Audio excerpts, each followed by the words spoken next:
What's up, everybody? I'm John Middlekauff. You know what I need you to do. Subscribe to our YouTube channel. We got content for days reacting to every NFL game all the time, every single day. Subscribe, like the videos. Let's go. Okay, we had a little breaking news on Tuesday. The Chicago Bears, who are currently in shambles, lost 3 straight games from the Hail Mary to Drake May to the Arizona Cardinals. They've been getting worked the last couple of weeks. Fire the much maligned offensive coordinator. You got to drive the bus over somebody if you are Matt Eberflus. Shane Waldron out, Thomas Brown in. And if you remember, same thing happened last year in Carolina when everyone got fired. Thomas Brown elevated. Pretty sure he's the passing game coordinator, or was when Shane Waldron was the offensive coordinator. So nothing like elevating the passing game coordinator when your passing game has been atrocious. But doesn't matter to me. The Bears suck. They are going to continue to suck. But here's one thing I thought of today. Why would you wait to fire this guy till Tuesday morning? You played Sunday. I mean, for us on the West Coast, it was a 10 a.m. kickoff. Like, you had all night to do this Monday morning. Part of the way the football calendar works is after a win or after a loss, coaches get in early Monday morning. They grade the film. And depending if you give your players a day off or not, you might go over that previous game film. And I would say no later than lunchtime, you are on to your next opponent. And you spend Monday late until the night, and then obviously Tuesday, game planning to give to your players on Wednesday as the entire league comes back into work for the teams that aren't playing on Thursday night. And obviously the Monday night, your schedule is a little different too. But that's how it works. So wouldn't you know that you are firing the offensive coordinator after you score 3 points at home against New England and your team's getting booed and your quarterback looks like shit and your wide receivers have quit? And then there was a tweet that I just read. A big radio show in Chicago, Waddle and Sylvie, one of those guys, the former Bears players. Here was a tweet from Sylvie. After talking to a few people with knowledge of the situation, players went to Eberflus and Poles asking them to make a change at offensive coordinator. There have also been a few veteran players who requesting Tyson Bagent starts. DJ Moore. There's a lot going on here. And my initial reaction when he's fired on Tuesday, Eberflus did not plan on firing him. Because if he did, and maybe he doesn't have the juice, we'll get into on the podcast for Wednesday the dysfunction of this organization, who's in charge. You have a lot of people that don't own the team, that get to pull the strings, that aren't even football people. It's fucking bizarre. But this felt like he didn't plan on firing him on Monday and was just going to keep letting it ride. And almost his hand was forced after these players come. And let's face it, I was thinking about this because there was a tweet that went viral this weekend from my guy Joe over at Covers. Basically saying, do you remember when Caleb asked for ownership before he was drafted?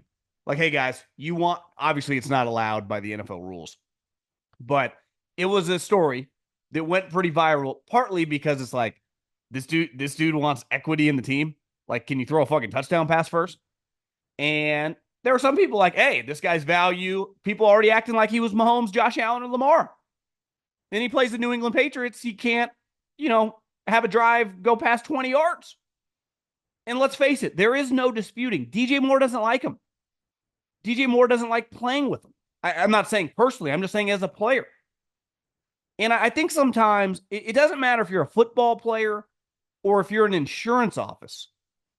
It's very, like, obviously in most of our industries, because of the hype on a kid in college is not going to be the same publicly. Even if he's like the number one recruit and your company's giving this 22-year-old out of Stanford or Harvard $500,000, right? It's different when it comes to sports with the hype and everything. But this guy was put on a pedestal. Every single human, fans, pundits, people in the league, like everyone was on their knees, circle jerking the guy. And you get a lot of players that, like, let's face it, if you've been in the league long enough, you've seen this over and over. A lot of hype does not always equal good players. They see guys every single year get washed out, can't play, get lapped. And then, like, obviously the coaching staff is not great, but, like, at the end of the day, can you play or not? Like, I don't think Drake May's exactly playing for Belichick and Bill Walsh right now. And you watch him, if you were on his team, you're like, there's something here. I like that. So I kind of understand some of these players going, is this guy fucking any good? Everyone tells me how great he is. He wanted 10% of the squad. And it's like he can't hit a basic post route. His go routes go in the front end of the seats. They don't stay inside the white lines. And I think everyone's crushing the coaches. And listen, Shane Waldron sucks. Eberflus is a joke head coach. But, like, can you play or not? And I think it's very easy, just the scheme and everything, which obviously is not great. But, like, can you make any plays? And I think these players go, I don't think this guy can play dead in the Western right now. So you have all this dysfunction. You have a coach who is just a dead man walking. You have a GM that I still think the trade is going to age really well. I called it the greatest trade in the history of sports. As we sit here on November 12th, obviously with Caleb playing shitty, it doesn't look as strong, but I still believe in the trade. But the reality is, like, I was thinking about this the other day. Ryan Poles is paid to get it right. He's not paid. And I watched Belichick on with McAfee yesterday, and he talked about how, most owners come in to talk to their coach. And, in his day, it was like they would pepper the coach with questions from the local paper, from the local columns. And now it's, a podcast or a radio show or something they see on TV. It's like, why didn't we do this? And they got no fucking clue what's going on. And I think sometimes, like, the media hype, like, you had to pick Caleb because you couldn't look anyone else in the face. And remember, Adam Peters took a bunch of shit up until the last day. Like, we're doing our due diligence to make sure. And it just felt like the Bears were going all in on Caleb because that was the right, easy thing to do. Was it the right thing to do? And I'm not writing the guy's career off, but Jaden Daniels right now is one of the best players in the NFL. Not like a good rookie story. He's one of the best fucking players in the National Football League. You just played the guy who was drafted third, and he ran circles around your guy. With the coach Gerard Mayo that, a couple weeks ago, people thought, is this guy going to be one and done? They hired Alex Van Pelt. It's not like people think that guy's Shanahan, McVay, or LaFleur. So I do think, like, Poles, who I have been critical of early, and then I was like, this guy's done a really good job. And now you watch his team, it's like, well, he did the easy thing. Was it the right thing? He's paid to do the right thing. And two, like, let's face it, I root for people from the Pac-12, even though it's dead now. So if you played there, I automatically kind of root for you. Love all the Washington guys. Big Penix guy, big Rome Odunze guy. Love Buda Baker. I love all these guys from the West Coast programs. I'm rooting for Rome Odunze to become a star. It was not the right pick. It 100% was not the right pick. Because what you have to do when you draft a quarterback, whether it's the right guy or the wrong guy, it's about the fucking trenches. That's where you win in football. Why is Jim Harbaugh headed toward 11 or 12 wins with a team that's not that talented? Because he has a star freaking quarterback. He's like, I'll play you with Ladd McConkey, with me playing tight end. It doesn't matter. We are going to protect. We are going to protect. Offensive linemen are the tip of the spear. That's coming from Jim Harbaugh's mouth, a guy that's been winning, playing football or coaching football for 20 plus years at every level of the sport. And they took a wide receiver when their offensive line has some question marks. It's like, well, John, there were a ton of good offensive linemen on the board. You could have taken that guy from Oregon State who can play all 5 positions. Boom, plug and play, you're off and run. Well, it's like they don't have any wide receivers. No, actually, they had already traded for Keenan Allen, and they had DJ Moore. They also have Cole Kmet, a highly paid tight end. Get an undrafted free agent and play him. Happens all over the league. So I think everyone bears responsibility on this, and this is why you got to be careful. Like, I love hype. But that's my business. I'm in the entertainment business. He's in the picking the right players business. And it's like, were you 100% sure Caleb was way better than Jaden? Because you can't convince me if Jaden Daniels had been on the Bears, and I think Bears fans will go, we would have screwed him up too. Not saying you wouldn't, but he'd be better right now. He would 100% be better right now. Because you're watching, this guy's just completely lost. Doesn't mean his career's over. Doesn't mean he can't be resurrected. But it's a complete organizational disaster. Everyone bears responsibility. The quarterback, the coaches, the GM, they're all involved here. And I think the scary thing is like, the one problem for Caleb is he has a question with his game that we've never seen him do, and he's going to have to do to become a good player. And that's dominate from within the pocket. Like that's something Jaden Daniels is comfortable doing, playing from within the pocket. And maybe it's just like, that's not going to really be his game. We're just going to have to make him play like Russell Wilson in his heyday in Seattle. Run around, freelance, make some plays, use your arm, which he's obviously not doing now. He's just kind of a pumpkin back there. But I do think when players start questioning your ability as a young player, it's a problem. I saw it firsthand in the Bay Area with Trey Lance. The top dogs on that team didn't think the guy could play. You saw it in Indianapolis with Anthony Richardson. His teammates don't think he's good enough. And now you get this, like, how could they not question? It's like, I hear DJ's not playing well. He's not trying hard. Yeah, I've seen him dominate before. Like, one thing, I know DJ can play in the NFL, and DJ knows it. Now you can say, hey, some competitive character, not playing hard on the team. Listen, you get Joe coaches, people tap out. High-level guys tap out. Happens all the time. Welcome to life. Happens in buildings all over America and all these different industries.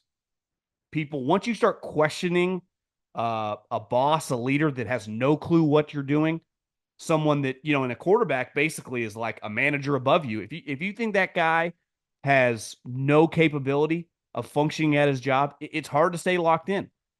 And guys, it's just most human beings aren't exactly General Patton leading the troops.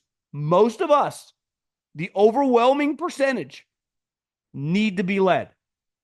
And if you're not led correctly, or I don't think you're capable of leading, or just not good enough, especially in highly competitive industries with a shitload of money on the line, people fucking tap out. People turn on you. Like, this is, you could go to any walk of life.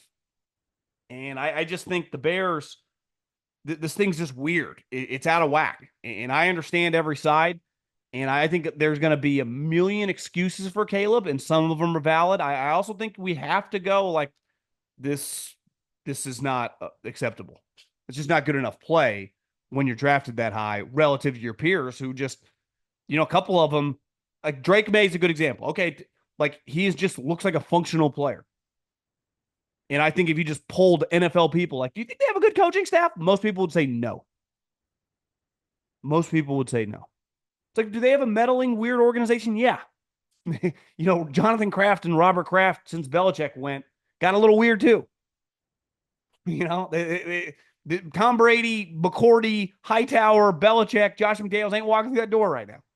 That organization is weird. And Drake's just like rising above it. Teammates seem to like him. So I think, I don't know, man. This is just, could have seen this coming from a mile away. It's going to be, we'll dive more into it as the week goes, but is this job even a desirable place? Is Ryan Poles safe?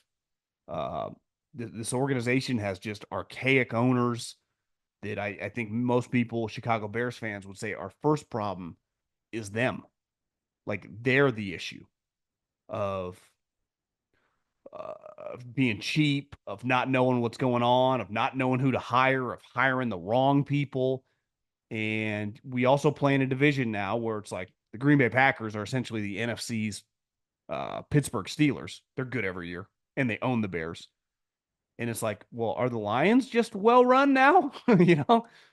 We'll see. I mean, it will become a little tougher, assuming at the end of the year they lose Ben Johnson and Aaron Glenn. Even if they were to win the Super Bowl, that would be a big turning point just to sustain success.